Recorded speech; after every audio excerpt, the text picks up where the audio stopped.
สลากขอฝากให้พี่น้องประชาชนชาวลาวที่อยู่ละแวกนั้นอยู่แถวพื้นที่นั้นให้เป็นหูเป็นตาให้ทางเจ้าหน้าที่นี่เด้อคนใดที่แบบว่าฮู้เบาะแสหรือว่าจังใดก็ให้แจ้งเจ้าหน้าที่เพิ่นก็สิมีรางวัลให้เนาะเงินบาท 100,000 บาทเลยนะถ้าหากว่าเฮาแจ้งเบาะแสให้กับเจ้าหน้าที่ได้เนาะกับฝากให้พี่น้องคนลาวอยู่ละแวกนั้นเป็นหูเป็นตาให้เจ้าหน้าที่ให้ความร่วมมือกับเจ้าหน้าที่จับคนร้ายไปดำเนินคดีให้ได้ไวๆเนาะสบายดีพี่น้องสวัสดีค่ะพี่น้องจ๋ามื้อนี้มาพบกับช่องสาวหลาชาแนลอีกแล้วเด้อมาพบมาพ่อกับสลาอยู่เพื่อนเด้อพี่น้องสบายดีจน3 ทุ่มเนาะ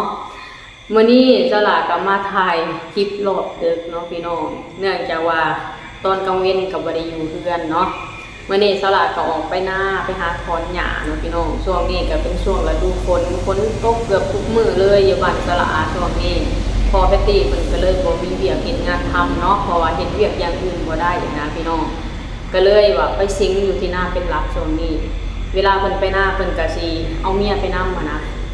สลาก็เลยต้องตามก้นเพิ่นไปหน้าเนาะมื้อนี้ก็ไปถอนหญ้าส่วนที่เหลือแล้วก็เสร็จแล้วแหละพี่น้องเหลือเล็กๆน้อยๆเนาะสลาคิดว่าสลาสิปล่อยเลยนะเขาหน้าปีนี้บอกเลยว่างามแฮงเนาะทางพี่น้อง FC เพิ่นบอกโอ้โหสลาเขาหน้าสลาปีนี้งามแฮงว่าซั่นถ้าเบิ่งตอนที่ได้รับผลผลิตเด้อว่าคงสิได้หลายกระสอบเนาะสลาก็ขอภาวนาขอให้ได้หลายๆกระสอบเพราะว่าปีนี้ทุ่มเทแรงกายแรงเงินใส่หลายเนาะเกี่ยวกับการเฮ็ดนาโอเคพี่น้องมื้อนี้สลาก็สิมาเว้าเรื่องราวที่เป็นกระแสณตอนนี้เนาะเกี่ยวกับการชิงทองอยู่ที่ประเทศไทยนั่นแหละพี่น้องเรื่องเกิดอยู่ที่ไทยแต่สะเทือนฮอดประเทศลาวเนาะเป็นหยังคือใส่คำนั้นตามกระแสข่าวเว้ามาเนาะโจร2 คนที่ไปชิงทองอยู่ที่ประเทศไทยนะเป็นคนลาวว่าซั่นสลากับเบิ่งข่าวมานี่ก็โอ้โหคือใจกล้าแท้หั่นนะข้ามไปกระตุกหนวดเสือฮอดฝั่งไทยเนาะบอกเลยว่าคิดผิดแล้วเนาะและก็ตามที่เขาเจ้าเอาลงโซเชียลเนี่ยฮะเห็นหน้าเห็นตาเห็นพาสปอร์ตชัดเจนนะสลาเชื่อว่าอีกบ่ดนเดี๋ยวก็ตามจับตัวได้เนาะพี่น้องสลาก็เห็นข่าวจากประเทศลาวเนาะเกี่ยวกับเหตุการณ์ที่เกิดขึ้นเนาะทางสื่อของประเทศลาวก็บ่ได้นิ่งนอนใจเนาะพากันโพสต์เกี่ยวกับเหตุการณ์ที่เกิดขึ้นอยู่ประเทศไทยเนาะพี่น้องเดี๋ยวเฮามาอ่านโพสต์กันก่อนเนาะเป็นภาษาลาวเด้อพี่น้องเด้อสลาก็สิบ่ค่อยถนัดอ่านปานใดภาษาลาวเพราะว่าสลาก็สิใช้ภาษาไทยเป็นหลักเนาะพี่น้องถ้าว่าอ่านได้บ่ก็อ่านได้แหละภาษาบ้านเจ้าของเนาะแต่ก็ย่านแบบอ่านเล่าออกไทยอย่างแบบนี้นะพี่น้องป่ะเดี๋ยวเราไปอ่านโพสต์กันตำรวจไทยเร่งไล่ล่าโจร2 คนคาดว่าเป็นคนลาวใช้อาวุธปืนบุกปล้นร้านคำค่าเสียหายกว่า13 ล้านบาทในวันที่4 สิงหาคม ปี 2026 ที่ผ่านมาเกิดเหตุคนร้าย2 คนได้ใช้อาวุธปืนเข้าบุกปล้นห้างคำในห้างโลตัสสาขาเชียงของจังหวัดเชียงรายประเทศไทยคนร้ายสามารถปล้นเอาคำรูปพรรณไปน้ำหนักรวม184 บาทมูลค่าประมาณ13,36,400 บาทจากการตรวจสอบและคาดการณ์ของเจ้าหน้าที่ตำรวจไทยเชื่อว่าคนร้ายทั้ง2 คนเป็นคนสัญชาติลาวโดยคนหนึ่งใช้หนังสือผ่านแดนในชื่อเท่าติ๊บเดินทางเข้าไปอย่างถูกต้องแล้วไปเช่ารถจักรส่วนอีกคนหนึ่งลักลอบข้ามน้ำของเข้ามาพร้อมอาวุธปืนหลังก่อเหตุได้คนร้ายได้ขี่รถจักรมาจอดทิ้งไว้อยู่แคมป์ของแล้วขึ้นเรือหลบหนีไปตามลำน้ำของปัจจุบันตำรวจไทยได้ประสานงานกับเจ้าหน้าที่สปป.ลาวเพื่อเร่งไล่ล่าตัวผู้ก่อเหตุมาดำเนินคดีตามกฎหมายต่อไปนี่แหละพี่น้องที่สลาว่าบ่ถนัดเวลาอ่านเลยสลาสิอ่านออกไทยเนาะพี่น้องแต่ถามว่าอ่านได้บ่แต่ก็พออ่านได้อยู่เนาะพี่น้องอันนี้ก็คือเหตุการณ์ที่เกิดขึ้นอยู่ที่ประเทศไทยเนาะทางเจ้าหน้าที่ไทยเพิ่นคาดว่าเป็นคนลาวเนาะพี่น้อง ตามที่เพิ่นโพสต์ลงเห็นใบหน้าชัดเจนเนาะพี่น้องมีชื่อในพาสปอร์ตนำแล้วก็เห็นใบหน้าชัดเจนพร้อมเนาะพี่น้องสละเชื่อว่าอีกบ่ดนก็สิสามารถจับตัวได้เนาะไปคิดจังใดเขาไปปุ่นทองอยู่ประเทศไทยเบิ่งกล้องวงจรปิดเขาเจ้าแน่มีทุกซอกทุกมุมแล้วเจ้าคิดบ่ว่าเจ้าสิรอดเนาะล่าสุดพี่น้องถูกตั้งค่าหัวแล้วพี่น้องล่าสุดนะทางการไทยเพิ่นตั้งค่าหัวไว้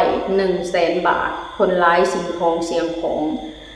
ลาวพบเสื้อผ้าคนร้ายตั้งจุดตรวจตามเส้นทางว่าซั่นก็คือเพิ่นเห็นตามกล้องวงจรปิดแท้เพิ่นก็สิตั้งจุดตรวจนะตามเส้นทางว่าไปทางใดทางใดแล้วเขาเจ้าก็ประสานงานกันมาฮอดฝั่งลาวเนาะให้ทางเจ้าหน้าที่ลาวตรวจสอบให้นะพี่น้องเชื่อว่าอีกบ่ดนเนาะ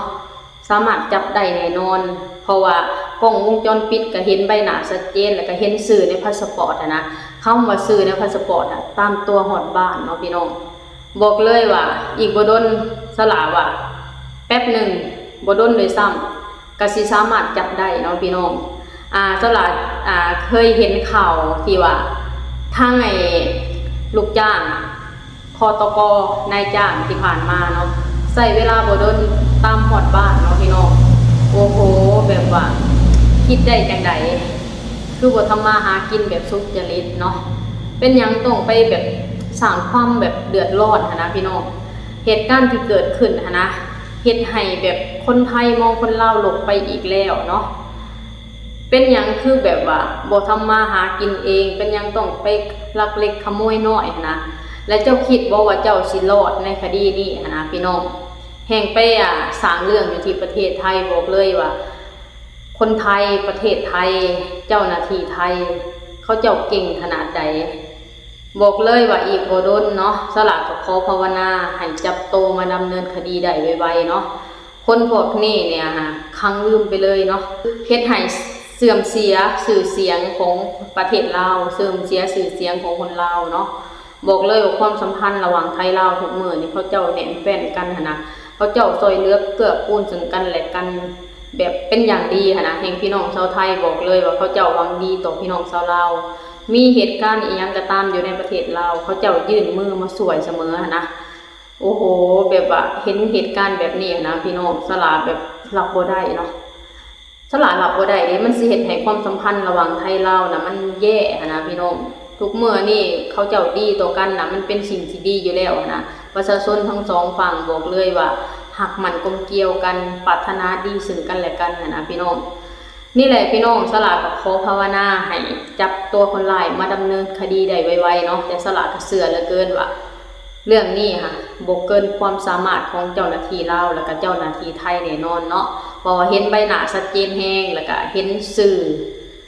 คำว่าพาสปอร์ตนี่แบบแป๊บเดียวตามฮอดบ้านแน่นอนเนาะ